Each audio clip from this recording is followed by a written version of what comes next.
மாண்புமிகு பேரவைத் தலைவர் அவர்களே, பெருமை வாய்ந்த இந்த அவையில ஆளுநர் உரையின் மீது நன்றி தெரிவிக்கின்ற தீர்மானத்தில் பேசுகின்ற வாய்ப்பை தந்த பேரவைத் தலைவருக்கு முதலினுடைய நன்றியை தெரிவிச்சுக்கிறேன்.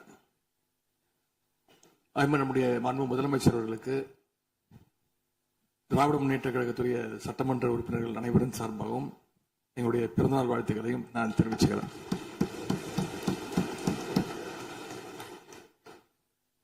இந்த புதிய ஆட்சி அமைஞ்சு சரியா 40 நாட்கள் கடந்திருக்கு.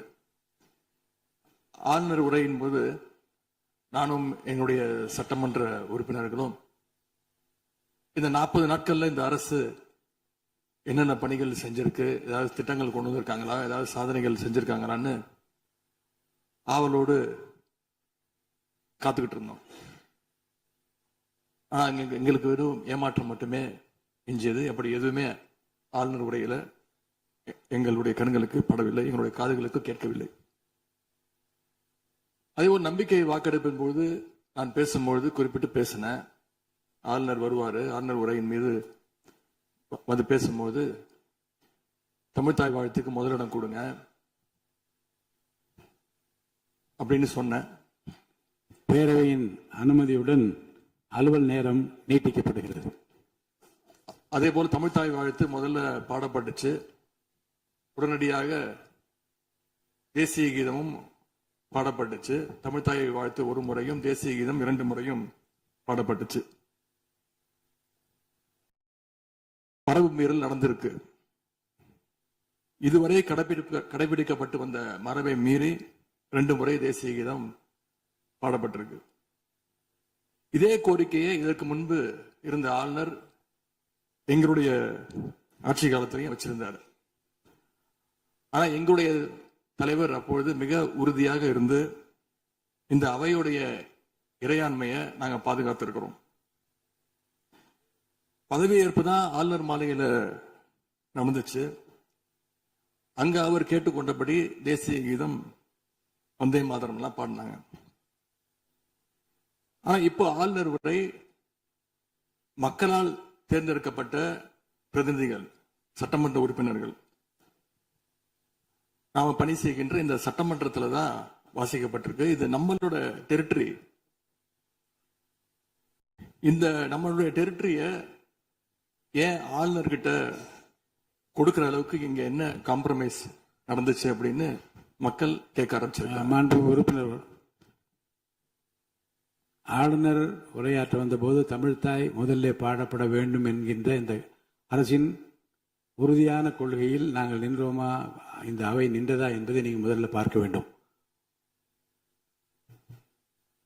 நாட்டுப்பண் 2 முறை பாடியதில் என்ன தவறு என்று எனக்கு தெரியவில்லை. நாட்டுப்பண் 2ஆம் முறை பாடிய தவறு என்று நீங்கள் சொல்ல வருகின்றீர்களா?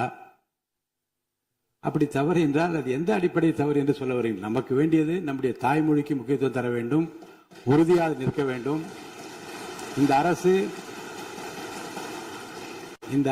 எந்த சர்ச்சையும் ஏற்படுத்தாமல் நிதானமாக உறுதியாக தாய் தமிழ்தான் எங்களுக்கு அடிப்படை என்பதை வைத்து தமிழ்தாய் வாழ்த்தை பாட வைத்தார்களா இல்லையா? அந்த தமிழ்தாய் வாழ்த்தை பாட முடியாமல் வேறு விதமாக இந்த அவை திசை திருப்பப்பட்டு பல்வேறு பிரச்சனைகளுக்கெல்லாம் ஆளான காரணங்களை எல்லாம் 22ஆம் ஆண்டு பார்த்தோம், 23 பார்த்தோம், 24 பார்த்தோம், 25 பார்த்தோம், 26 பார்த்தோம். இந்த ஆண்டு தமிழ்தாய் வாழ்த்தை முதலில் பாட வைத்து தேசிய கீதத்தை 2 முறை பாடியதில் எந்த தவறும் இருப்பதாக நாங்கள் கருதவில்லை. அப்படி பாடியது தவறு நீங்களும் கருதிடக்கூடாது என்று நான் சொல்ல விரும்புகின்றேன். பேரவைத் தலைவர் அவர்களே, நாங்கள் கேட்டுக்கொண்டதுபடி தமிழ்தாய் வாழ்த்து முதல்ல ஒரு வாட்டி பாடிட்டீங்க. பொதுவா இந்த அவையில் இருக்கக்கூடிய மரபு கடந்த காலங்களில், கடந்த ஆட்சி காலங்களில் தமிழ்தாய் வாழ்த்து ஒரு முறையும் நிகழ்ச்சி முடிஞ்சோடனே தேசிய கீதம் ஒரு முறையும் தான் பாடப்பட்டு நிகழ்ச்சிகள் முடியும்.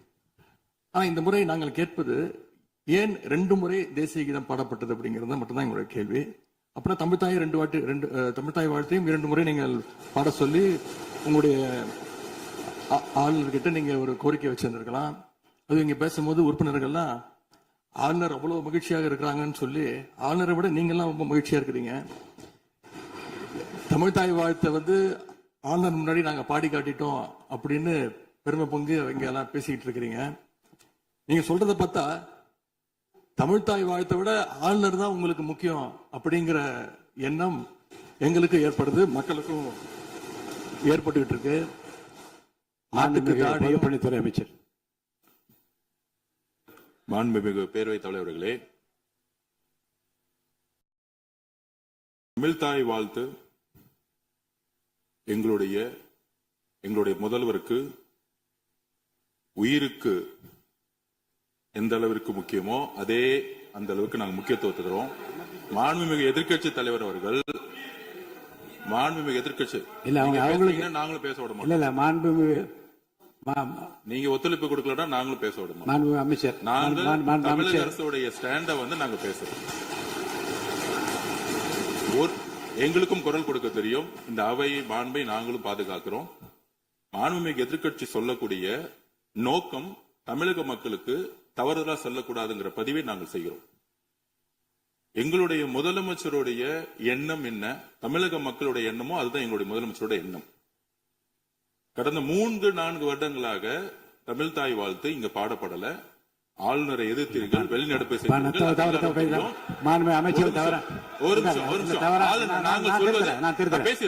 பேசி முடிக்கிறேன். ஆளுநர் முன்பு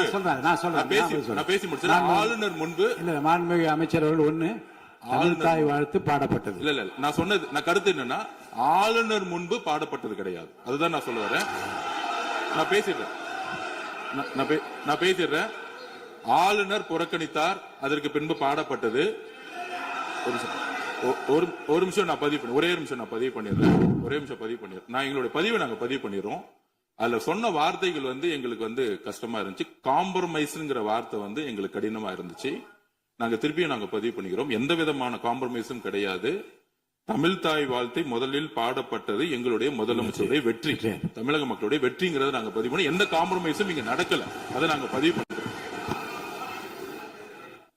மாண்புமிகு உறுப்பினர்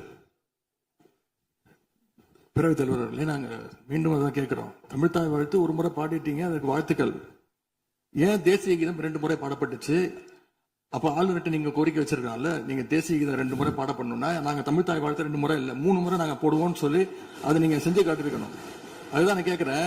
உங்களுக்கு இப்ப ஆளுநர் முக்கியமா, தமிழ்தாய் வாழ்த்து முக்கியமா அப்படிங்கறத நான் இந்த அரசுகிட்ட நான் கேட்க விரும்புறேன். ஆட்டுக்கு தாடியும் நாட்டுக்கு ஆளுநரும் தேவையில்லைன்னு சொன்னவர் பேரறிஞர் அண்ணா அவர்கள். அவரை உங்க கொள்கை தலைவர் லிஸ்ட்ல அட்டாச்சும் பண்ணிருக்கிறீங்க.